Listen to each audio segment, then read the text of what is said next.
Con este video inauguro una nueva sección, la trilogía perfecta.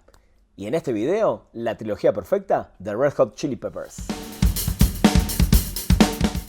Bienvenidos, bienvenidas a este nuevo video. Yo soy Rana Funk. Siempre hago así, pero después no sé si los subtítulos los estoy poniendo bien.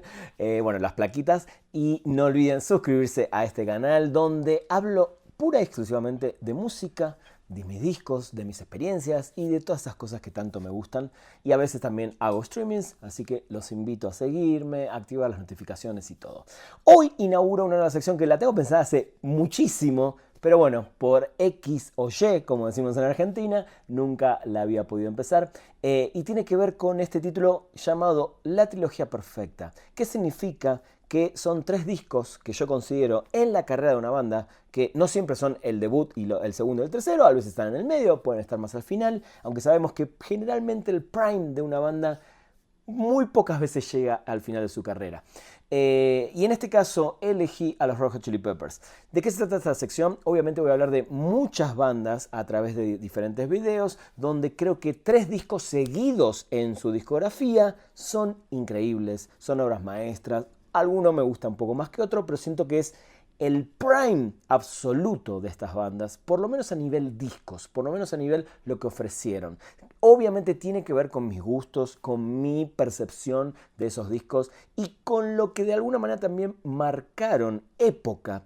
Estos 3 discos que voy a hablar en esta sección nueva. Y empiezo con los Red Hot Chili Peppers porque definitivamente no hay duda que es mi banda favorita, la banda que más conozco, que más escuché, que más veces vi en vivo, etcétera, etcétera, etcétera. Aunque repito, esto lo haré con muchas bandas porque ya tengo elegidas varias trilogías perfectas. Pero arranquemos con esta. Definitivamente, y estoy pensando escribir un libro sobre los 90. ¿Por qué? Porque es mi época de mi adolescencia donde descubrí muchísima música, muchísimas bandas y de la que vivo eternamente enamorado. En 1991 se da una curiosidad que tiene que ver con muchas bandas muy importantes o algunas que estaban por empezar a ser importantes, sacan discos cruciales para mí, no solo en la historia de la música, sino para que ese año sea el inicio de algo que durante 3-4 años fue llamado el rock alternativo, fue después denominado grunge para algunas bandas, pero fue una explosión de colores musicales diferentes y algunas provenían de Los Ángeles, con Jane's Addiction y con los Red Hot Chili Peppers. Y en 1991, en septiembre, sale este que al día de hoy sigue siendo mi disco favorito de la historia, pero que inicia para mí una trilogía fundamental y que dura exactamente una década. 1991 termina en 1999, pero ya pasaremos a los otros discos. ¿Por qué elijo esta trilogía? Bueno, arranco con Blood Sugar Sex Magik. Si bien Mother's Milk es un muy buen álbum, es el inicio de una nueva etapa de los Red Hot Chili Peppers porque ingresa John Frusciante y Chad Smith, que acá empiezan o, digamos, de alguna manera terminan de consolidarse en la composición de la música de la banda, en las estructuras de las canciones y en un estilo que para mí en este disco es único, no solo en los Red Hot Chili Peppers, sino en la música, porque mezcla algunas cosas de funk, algunas cosas todavía de punk que podía traer la banda a principios de los 80s, con una magia increíble para mí de John Frusciante, que toca notas que podrían ser sencillas para algunos, pero que no eran tan comunes para una banda que tenía rock, que mezclaba y fusionaba ciertas sonoridades. Este primer disco que hacen los Red Hot Chili Peppers para Warner, la discográfica, antes eran de EMI, y con ese productor que alguna vez habían querido trabajar, pero que el productor Rick Rubin se había negado porque era una banda que estaba más metido en otras cosas que en la música, y acepta por primera vez internarse en esta famosa mansión para grabar, para mí, el mejor álbum de la banda y el que inicia una trilogía perfecta. Canciones como Under the Bridge pasaron a ser un himno de una generación y es la canción que los posiciona en los hogares del mundo porque es una canción balada con un ritmo mucho más tranquilo de lo que estábamos acostumbrados a escuchar de Red Hot Chili Peppers y porque es una canción muy radiable y es un himno de estadio en ese sentido. Give It Away, donde los vemos en un video todos pintados, que en realidad estaban pintados de dorado, pero el video es en blanco y negro, entonces se ven plateados, y una banda que empieza a hacer ruido en el mundo. Esta este disco lo lleva de gira por Europa, muchos más shows, obviamente giras más importantes en Estados Unidos, en Japón, y llegan casi 2 años después, digamos 1 año y medio, porque a principios del 93, por primera vez a Latinoamérica, a Brasil y a Buenos Aires, que fue cuando los pude ver por primera vez, pero ya con otro guitarrista.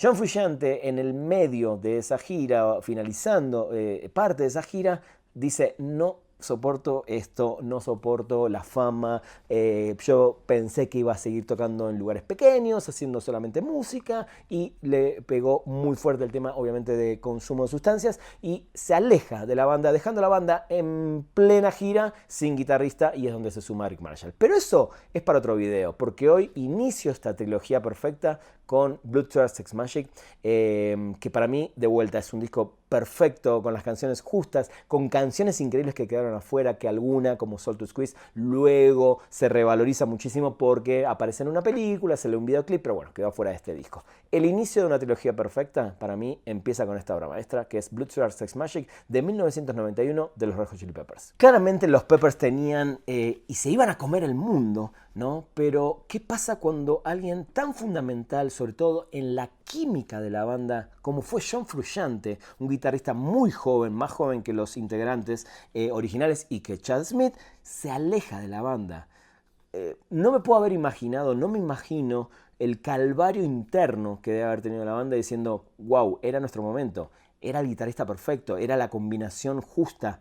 De hecho, vean el video Funky Monks, que retrata la grabación, se muestran varias cosas de la grabación, y una de las frases que dice Anthony Kiedis en un momento en una entrevista para el video, dice: si el barón Munchausen, ¿no?, que es de este personaje famoso de una novela, de una película, hubiera eyaculado sobre un tablero de ajedrez a los 4 de los Hot Chili Peppers, Anthony Kiedis, Flea, Chad Smith y John Frusciante en ese momento, la persona perfecta para mover esas piezas era Rick Rubin. Y Rick Rubin entra casi definitivamente en la vida de los Hot Chili Peppers, pero se aleja Frusciante, la banda queda a la deriva con Eric Marshall, se dan cuenta que la química con Eric Marshall no funcionaba, simplemente les funcionó para la gira, para terminar esa gira, y en búsqueda de diferentes guitarristas, tenemos un amigo que acaba de irse de Jane's Addiction, que estaba en otro proyecto llamado The Construction, con Eric Avery, el bajista también de Jane's Addiction, llamado Dave Navarro. El señor Dave Navarro, Jane's Addiction, Chili Peppers, bandas hermanas en esa época sobre todo, le dicen a Navarro: ¿te querés integrar? Y Navarro les dice: claro, son una banda grande, los conozco, pero no me gusta mucho su música, no conozco tanto, y mi estilo musical va por otro lado.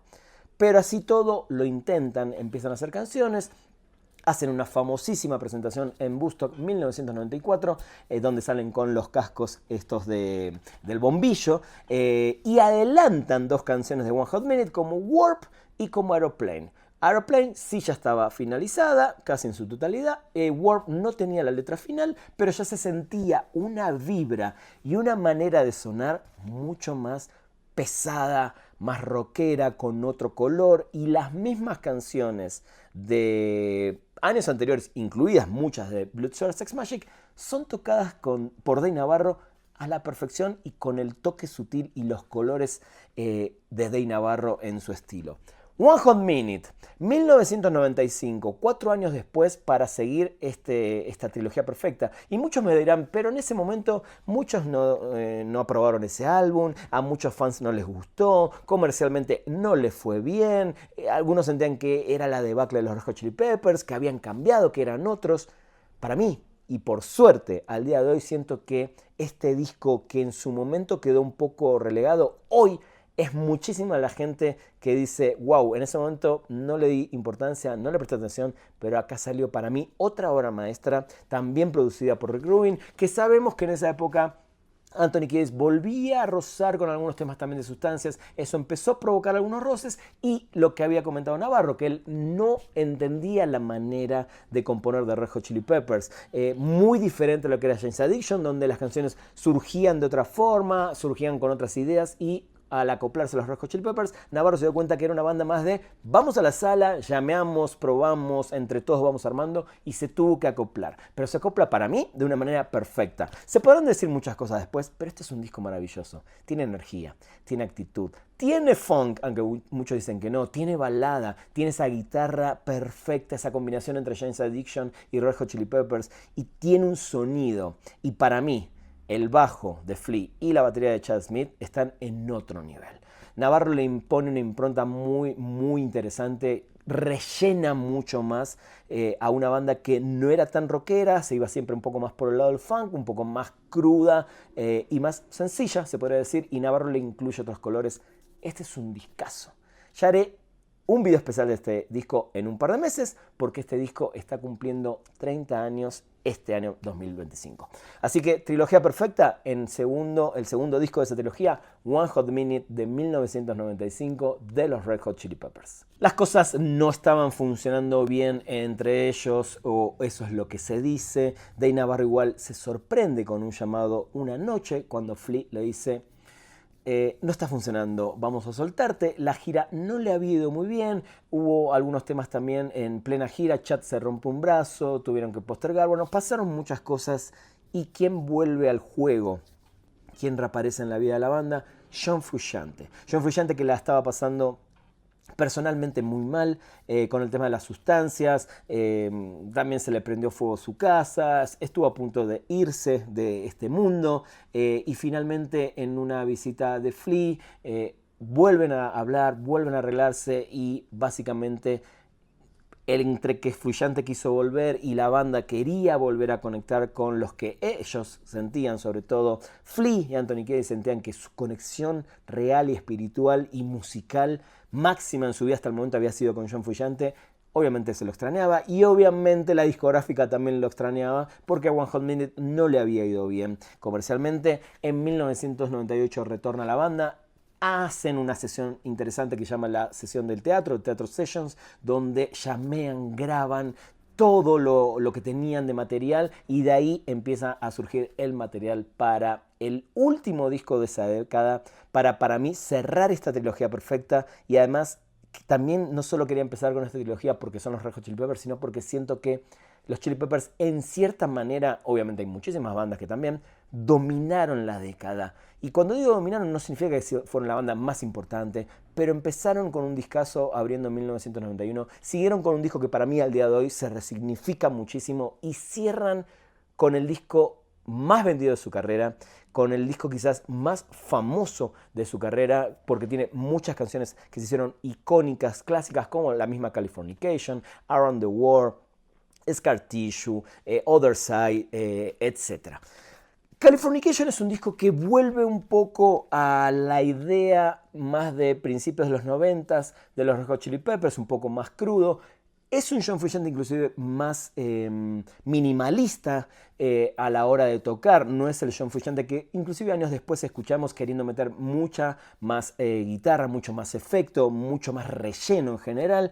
Y siento que es un John Frusciante que, si bien para mí musicalmente no está a la altura de Blood Sugar Sex Magik, sí nos trae un muy buen material y siento que es un disco que definitivamente cierra muy bien la década, porque siento que todo esto llamado rock alternativo para mí también cierra muy bien con este disco, donde los Peppers supieron renovarse, reintegrarse y volver un poco a las raíces de lo que eran los Red Hot Chili Peppers, por lo menos de finales de los 80 y principios de los 90. Este es un grandísimo disco, una portada icónica, como dije antes, el disco más vendido de la historia de la banda al día de hoy, año 2025. Ya no creo que ningún disco vuelva a superar, inclusive sabiendo que hoy la venta de discos obviamente en general bajó muchísimo y que los últimos 2, 3, 4 discos de los Chili Peppers no tuvieron obviamente la misma recepción, ni a nivel comercial, ¿no?, en cuanto a las ventas, ni a nivel quizás de gusto o de aprobación, dependiendo qué sector. Pero bueno, yo creo que este es el último gran disco de los Red Hot Chili Peppers. Después podemos hablar de cosas de By the Way que están muy bien, en Archaeon. Creo que The Getaway es un gran disco en otro sentido, porque además cambian. Obviamente este disco Californication también producido por Rick Rubin. Pero bueno, quería inaugurar esta sección de trilogías perfectas, porque siento que estos son los 3 discos perfectos. Es una manera de decir, ¿no? Pero creo que son los 3 discos que definitivamente marcan a una banda.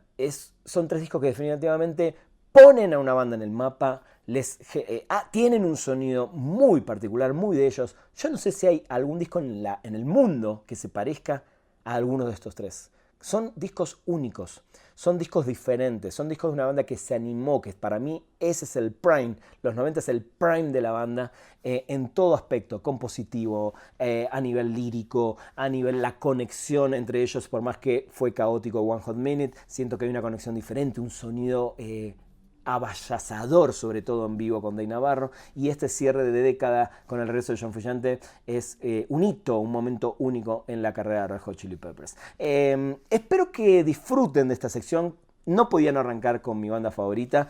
Tengo muchas trilogías que voy a estar nombrando acá, pero aunque algunas seguramente las van a adivinar y otras no, o algunas no las haré porque no tengo los discos o porque no soy fan, abajo es el momento donde ustedes me digan cuáles son sus trilogías perfectas. Y de vuelta, ¿qué es una trilogía perfecta? Para este video, 3 discos consecutivos. 3 discos que salieron en años diferentes, pero consecutivos. No hay ninguno en el medio malo que ustedes consideren.